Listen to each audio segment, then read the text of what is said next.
ऐसे अंग्रेजी शब्दों का इस्तेमाल करते हैं जिनका अर्थ ही हमें नहीं मालूम है, बोलते रहते हैं।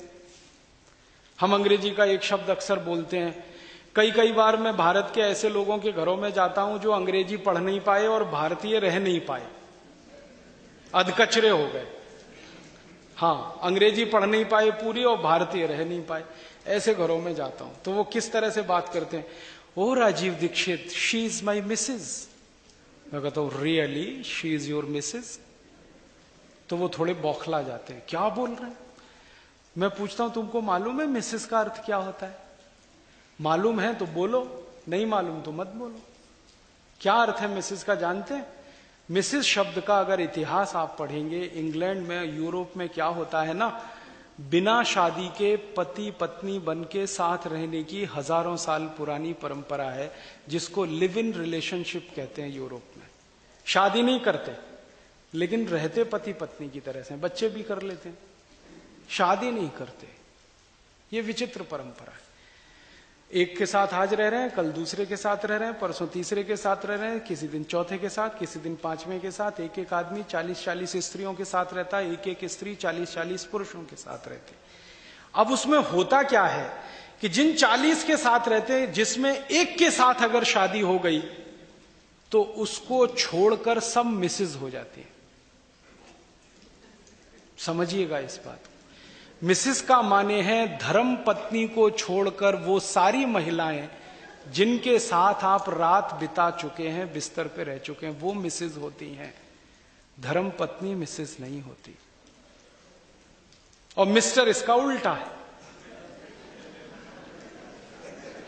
पति को छोड़कर वो सारे पुरुष मिस्टर हो जाते हैं। अब हम हमारी धर्म पत्नी को मिसेस बनाने में लगे रहते हैं, oh she is my Mrs. तब मैं कहता हूं really she is your Mrs?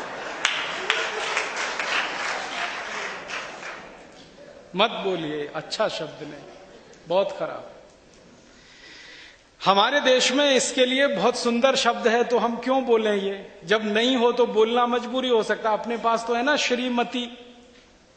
Shri माने लक्ष्मी, मति माने बुद्धि।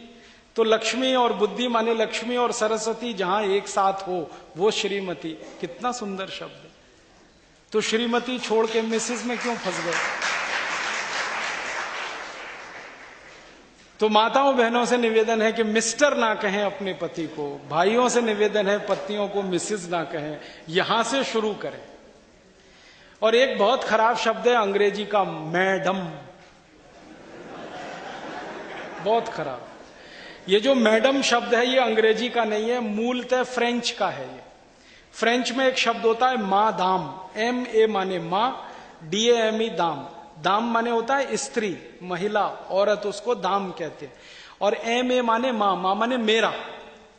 जिसको अंग्रेजी में माई कहते हैं ना, MY माई, उसको फ्रेंच में मां कहते हैं। MA मां माने मेरा। तो मां माने मेरा, दाम माने स्त्री। तो मेरी स्त्री मैडम होती है। और यहां आप हर एक किसी को कहने लगते हैं मैडम मैडम मैडम मैडम। मेरी आपको हाथ जोड़कर विनती है, जिसको आप मैडम कह रहे हैं पहले पूछ तो लो उससे।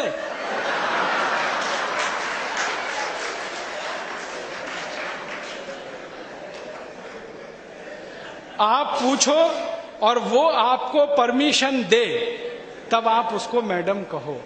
ऐसे ही किसी को मैडम कह देना बहुत खतरनाक है, मत बोलिए आप उसको।